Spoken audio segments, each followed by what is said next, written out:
माननीय प्रधानमंत्री जी,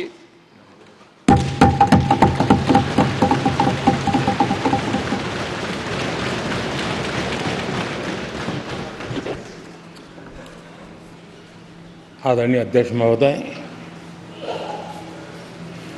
ये सदन का सौभाग्य है कि आप दूसरी बार इस आसन पर विराजमान हो रहे हैं। आपको और इस पूरे सदन को मेरी तरफ से मैं बहुत बहुत बधाई देता हूं।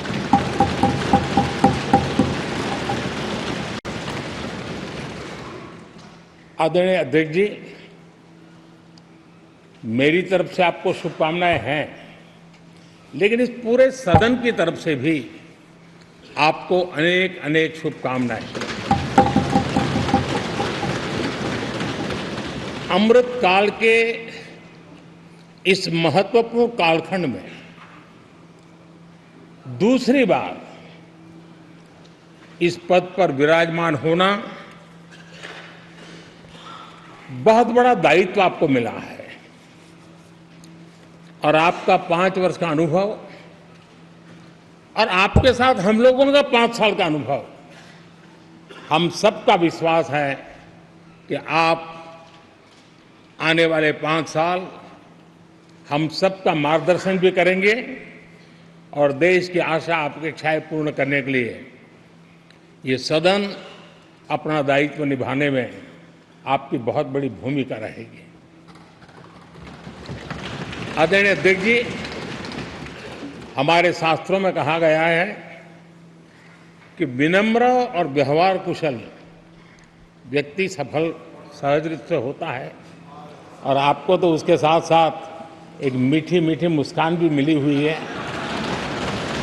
आपके चेहरे को ये मीठी मीठी मुस्कान पूरे सदन को भी प्रसन्न रखती है। मुझे विश्वास है आप हर कदम पर नए प्रतिमान, नए कीर्तिमान गढ़ते आए हैं। 18वीं लोकसभा में स्पीकर का कार्यभार दूसरी बार संभालना ये अपने आप में एक बड़ा नया रिकॉर्ड बनते हम देख रहे हैं। श्री बलराम जाखड़ जी वो पहले ऐसे अध्यक्ष थे जिन्होंने 5 साल कार्यकाल पूरा करके फिर दोबारा उनको स्पीकर बनने का अवसर मिला था।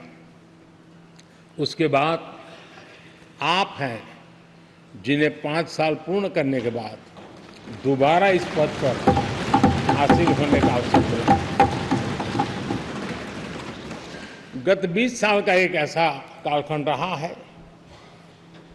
कि ज्यादातर स्पीकर या तो उसके बाद चुनाव नहीं लड़े हैं या तो जीत करके नहीं आए हैं। आप समझ सकते हैं कि स्पीकर का काम कितना कठिन है कि उसके लिए दोबारा जीतना मुश्किल हो जाता है, लेकिन आप जीत करके आए हैं, इसके लिए एक नया इतिहास आपने गढ़ा। आदरणीय अध्यक्ष जी, इस सदन में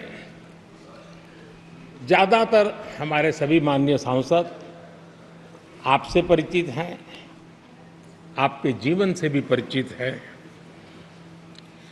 और पिछली बार मैंने इस सदन में आपके संबंध में काफी कुछ बातें रखी भी थी और मैं आज उसको दोहराना नहीं चाहता हूं, लेकिन मैं एक सांसद के रूप में और हम सभी सांसद के रूप में आप जिस प्रकार से एक सांसद के नाते काम करते हैं, ये भी जानने योग्य है और बहुत कुछ सीखने योग्य है।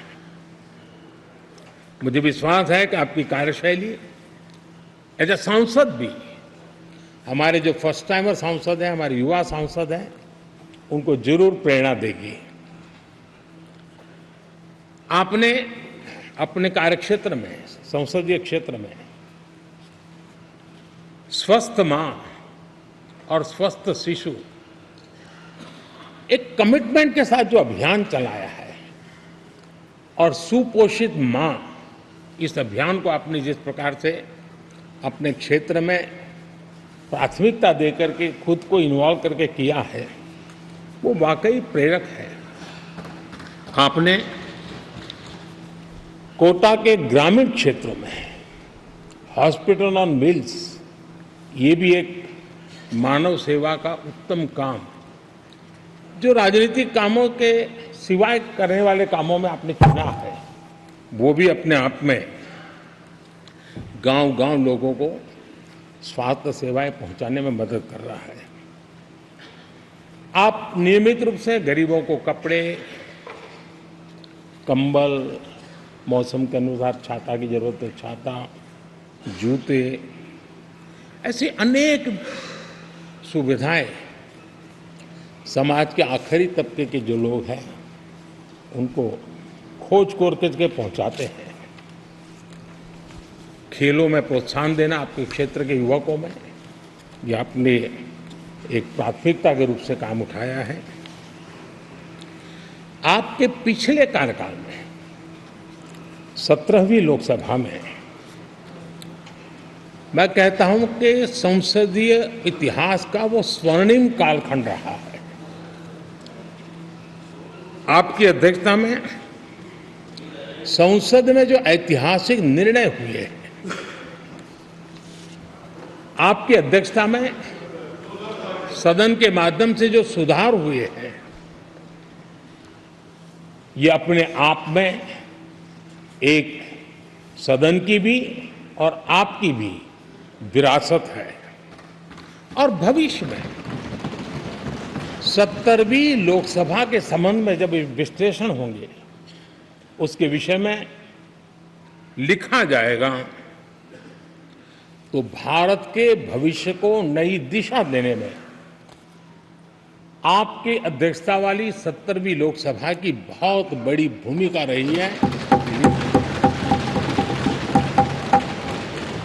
आदरणीय अध्यक्ष जी, 17वीं लोकसभा में नारी शक्ति वंदन अधिनियम 2023, जम्मू कश्मीर पुनर्गठन विधेयक, भारतीय न्याय संहिता, भारतीय साक्ष्य बिल, भारतीय नागरिक सुरक्षा संहिता, सामाजिक सुरक्षा संहिता, digital personal data protection bill, मुस्लिम महिला विवाह अधिकार संरक्षण विधेयक, transgender persons protection of rights bill, consumer protection bill, direct tax, विवाद से विश्वास विधेयक, सामाजिक, आर्थिक और राष्ट्रीय महत्व के ऐसे कितने ही महत्वपूर्ण ऐतिहासिक कानून 17वीं लोकसभा में आपकी अध्यक्षता के अंदर इस सदन ने पारित किए हैं और देश के लिए एक मजबूत नींव बनाई है। जो कार्य आजादी के 70 साल में नहीं हुए, आपकी अध्यक्षता में इस सदन ने इसको करके दिखाया। आदरणीय अध्यक्ष जी, लोकतंत्र की लंबी यात्रा में कई पड़ाव आते हैं।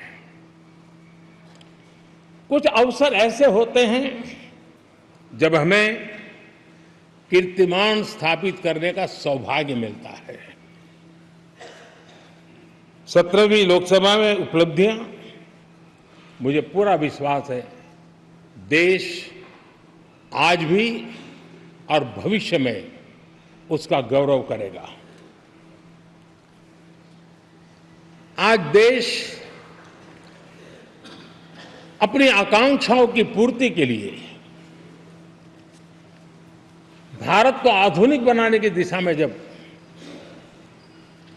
हर तरह से प्रयास हो रहे हैं, मैं मानता हूं कि ये नया संसद भवन भी अमृतकाल के भविष्य को लिखने का काम करेगा और वो भी आपकी अध्यक्षता में। सांसदों से जब मुझे सुनने को मिलता था, मुझे बड़ा गर्व होता था कि जैसे आप इस सदन के परिवार के मुखिया के रूप में उस कोरोना कालखंड में भी व्यक्तिगत चिंता करते थे।